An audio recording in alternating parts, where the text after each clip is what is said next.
Hi friends, ಅಡುಗೆ super ಚಾನಲಿಗೆ ನಿಮಗೆ ಸ್ವಾಗತ. ಬನ್ನಿ, ಇವತ್ತು ನಾವು ಸಿಂಪಲ್ಲಾಗಿ ಲಿಂಬೆಹಣ್ಣಿನ ಉಪ್ಪಿನಕಾಯಿನ ಮಾಡೋಣ. ಲಿಂಬೆಹಣ್ಣಿಂದ ತುಂಬ ವಿಧವಾದ ಉಪ್ಪಿನಕಾಯಿನ ಮಾಡ್ಬೋದು. ನಾನಿಲ್ಲಿ ಇವತ್ತು ನಿಮಗೆ ಒಂದು ಸಿಂಪಲ್ಲಾದ ಮೆಥಡಲ್ಲಿ ಉಪ್ಪಿನಕಾಯಿನ ಹೇಗೆ ಮಾಡೋದು ಅಂತ ತೋರಿಸ್ತೀನಿ. ಇವತ್ತು ನಾನು 40 ಲಿಂಬೆಹಣ್ಣನ್ನು ತಗೊಂಡಿದ್ದೀನಿ.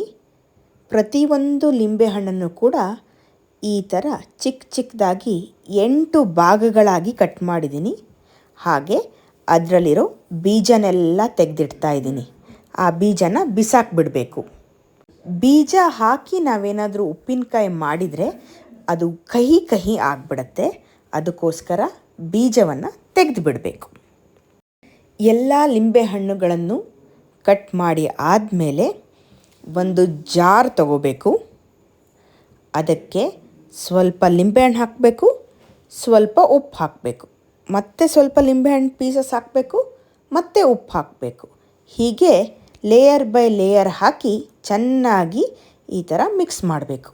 ಎಲ್ಲ ಲಿಂಬೆಹಣ್ಣಿನ ಹೋಳುಗಳಿಗೆ ಉಪ್ಪು ಹಿಡಿಬೇಕು. ನಾನಿಲ್ಲಿ 40 ಲಿಂಬೆಹಣ್ಣಿಗೆ 15 ಚಮಚ ಉಪ್ಪನ್ನು ಹಾಕಿದ್ದೀನಿ.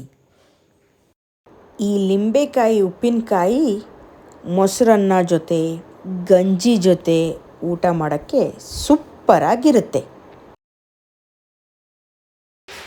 ನೆಕ್ಸ್ಟ್ ಇದಕ್ಕೆ 1 ಚಮಚ ಅರಶಿನ ಪುಡಿ ಹಾಕಬೇಕು, ಟರ್ಮರಿಕ್ ಪೌಡರ್. ಎಲ್ಲವನ್ನು ಕೂಡ ಚೆನ್ನಾಗಿ ಮಿಕ್ಸ್ ಮಾಡಬೇಕು. ಈ ಥರ ಜಾರನ್ನು ಚೆನ್ನಾಗಿ ಮೇಲೆ ಕೆಳಗೆ ಅಲ್ಲಾಡಿಸಿದರೆ ಉಪ್ಪು ಅರಿಶಿನ ಎಲ್ಲ ಚೆನ್ನಾಗಿ ನಮ್ಮ ಲಿಂಬೆಹಣ್ಣಿನ ಹೋಳುಗಳಿಗೆ ತಾಗುತ್ತೆ. ಸುಮಾರು 15 ದಿನ ಎವ್ರಿ ಡೇ ಜಾರನ್ನು ಈ ಥರ ಒಂದ್ಸಲಿ ಶೇಕ್ ಮಾಡಿ ಇಡಬೇಕು. ಎಸ್ ಫ್ರೆಂಡ್ಸ್, 15 ದಿನಗಳು ಆಯಿತು. ನೀವು ನೋಡ್ಬೋದು ಲಿಂಬೆಹಣ್ಣು ಉಪ್ಪು ಮತ್ತು ಅರಿಶಿನವನ್ನು ಚೆನ್ನಾಗಿ ಹೀರ್ಕೊಂಡಿದೆ. ಈಗ ಜಾರಲ್ಲಿದ್ದದನ್ನು ನಾನು ಒಂದು ಗ್ಲಾಸ್ ಬೌಲಿಗೆ ಟ್ರಾನ್ಸ್ಫರ್ ಮಾಡಿದೆ. ನಾವಿಲ್ಲಿ ಖಾರಕ್ಕೋಸ್ಕರ 3 ಸ್ಪೂನ್ಸ್ ಖಾರದ ಪುಡಿನ ಹಾಕ್ತಾಯಿದ್ದೀವಿ.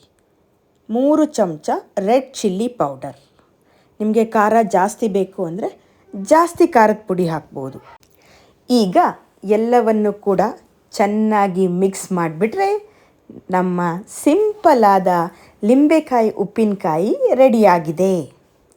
ಇದನ್ನು ಫ್ರಿಜ್ಜಲ್ಲಿ ಇಟ್ಬಿಟ್ಟು ಸುಮಾರು 1 ತಿಂಗಳ ತನಕ ಆರಾಮಾಗಿ ಯೂಸ್ ಮಾಡ್ಬೋದು.